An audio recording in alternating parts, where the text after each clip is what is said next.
Pinky tutorials की इस video में आपका हार्दिक स्वागत है। पॉलिटेक्निक एंट्रेंस एग्ज़ाम की तैयारी में चैप्टर वाइज क्विज में फिजिक्स के chapter magnetic effect of electric current यानी विद्युत धारा के चुंबकीय प्रभाव चैप्टर का Q1 लेकर के आए हैं। इसमें 15 क्वेश्चन है, जिसका पहला प्रश्न आपके स्क्रीन पे दिख रहा है। फ्लेमिंग के बाएं हाथ के नियम के अनुसार तर्जनी खाली जगह को दिशा दर्शाती है।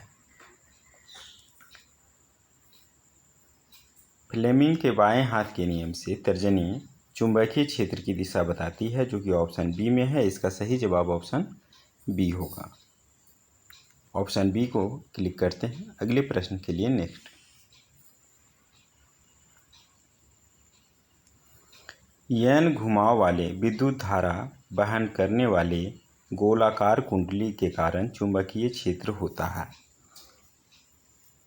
यह एन बार के रूप में बड़ी मात्रा में एकल बारी द्वारा उत्पादित, अर्थात अगर कुंडली को एक बार घुमाएं और किसी में एन बार घुमाएं तो जिसमें एन बार होगा तो इसके मुकाबले में चुंबकीय क्षेत्र इसमें एन टाइम्स रहेगा, जो कि ऑप्शन बी में है। इसका सही जवाब ऑप्शन बी होगा। ऑप्शन बी को क्लिक करते हैं। अगले प्रश्न के लिए नेक्स्ट। विद्युत जनरेटर के कार्य के तहत बुनियादी घटना क्या है? इलेक्ट्रोमैग्नेटिक इंडक्शन, जिसे कहते हैं विद्युत चुंबकीय प्रभाव हिंदी में। ऑप्शन ए इसका सही आंसर होगा। इसी के आधार पर विद्युत जनरेटर कार्य करता है। ऑप्शन ए को क्लिक करते हैं। अगले प्रश्न के लिए नेक्स्ट।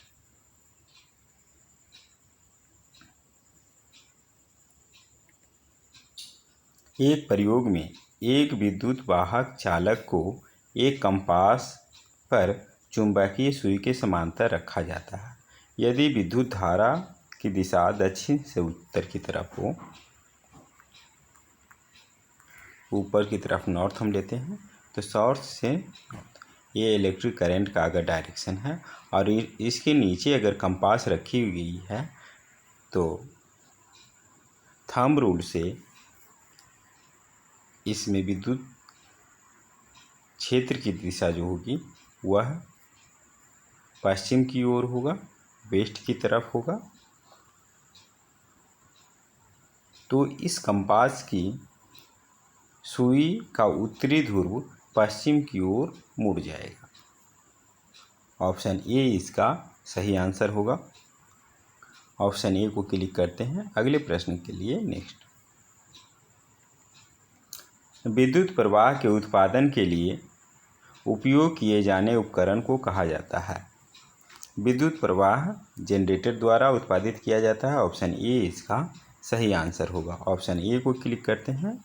अगले प्रश्न के लिए नेक्स्ट।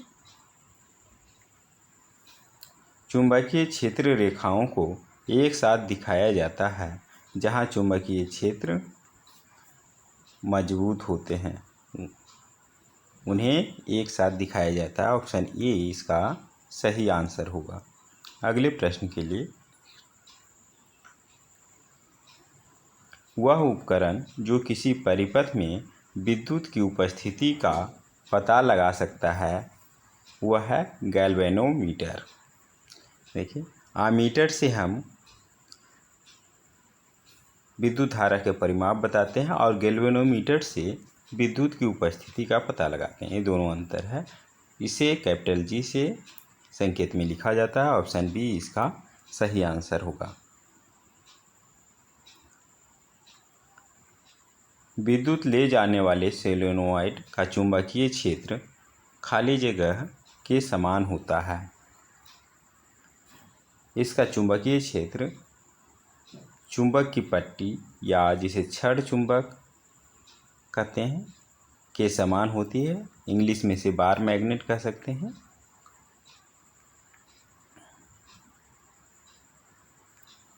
ऑप्शन ए इसका सही आंसर होगा।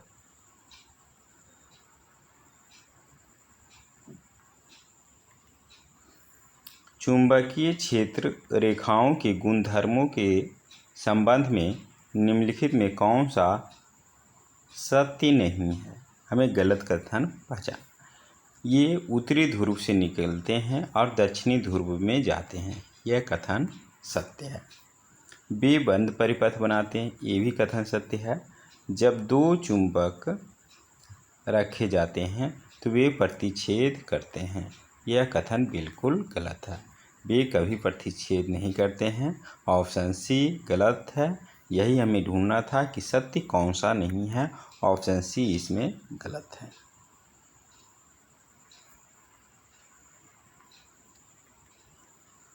विद्युत धारा वहन करने वाले एक लंबे सीधे परिनालिका, जिसे सोलेनॉइड कहते हैं, के भीतर चुंबकीय क्षेत्र सभी बिंदुओं पर एक समान होता है, जो कि ऑप्शन डी में है। इसका सही जवाब ऑप्शन डी होगा। परिनालिका के भीतर चुंबकीय क्षेत्र सभी जगह पे एक समान होता। ऑप्शन डी को क्लिक करते हैं। अगले प्रश्न के लिए नेक्स्ट।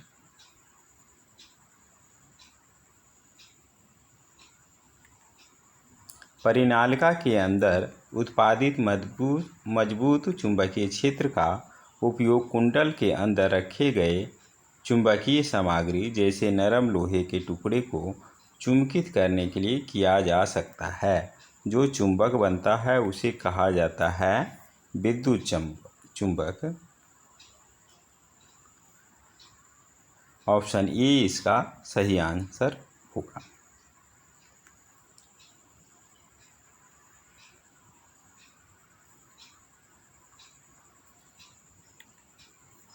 तांबे के तार का एक आयताकार कुंडल एक चुंबकीय क्षेत्र में घुमाया जाता है। प्रेरित विद्युत धारा की दिशा प्रत्येक खाली जगह में परिवर्तित होती है।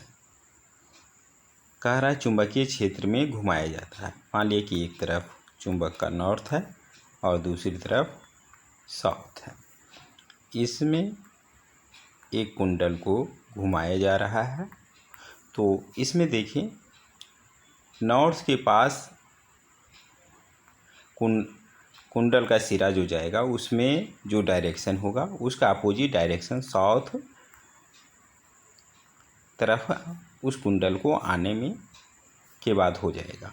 तो अर्थात दोनों एक दूसरे के विपरीत दिशा में होते हैं, नॉर्थ और साउथ। तो इसमें आधी घूर्णन के बाद में इसमें विद्युत धारा की दिशा परिवर्तित होगी। तो इसमें कह रहा है कि प्रेरित विद्युत धारा की दिशा प्रत्येक आधे घूर्णन में परिवर्तित होती है। यह कथन सत्य होगा। ऑप्शन सी इसका सही आंसर होगा। ऑप्शन सी को क्लिक करते हैं। अगले प्रश्न के लिए नेक्स्ट। एक क्षैतिज विद्युत शक्ति तार के माध्यम से एक धारा पूर्व से पश्चिम दिशा में प्रवाहित होती है।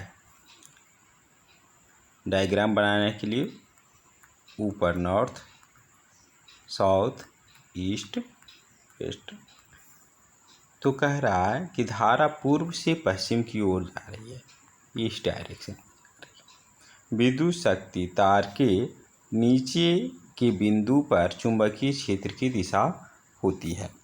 तो थंब रूल से जब इस तार को इस तरह से पकड़े कि अंगूठा अगर धारा की दिशा बताए तो उंगली का डायरेक्शन जो है जो मुड़ेगा वह चुंबकीय क्षेत्र की दिशा बताती है।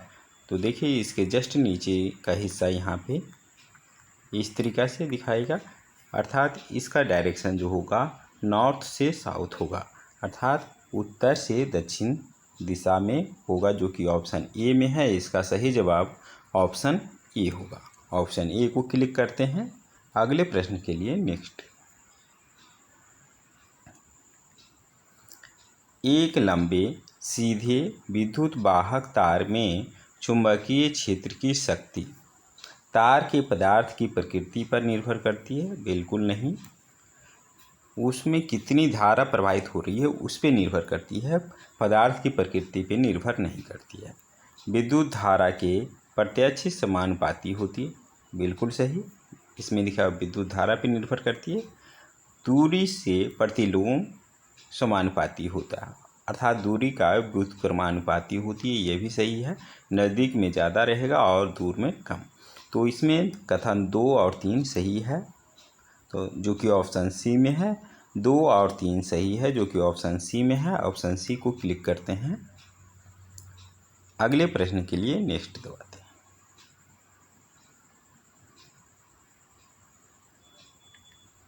विद्युत चुंबकीय प्रेरण की घटना है। यह एक चुंबक और कुंडल के बीच सापेक्ष गति के कारण कुंडली में प्रेरित विद्युत धारा उत्पन्न करना है। इस घटना को विद्युत चुंबकीय प्रेरण की घटना कहते हैं, जो कि ऑप्शन सी में है। इसी सिद्धांत पर जनरेटर कार्य करता है। ऑप्शन सी को क्लिक करते हैं। अगले प्रश्न के लिए नेक्स्ट। क्वेश्चन समाप्त। 15 out of 15 answers correct, that is 100%।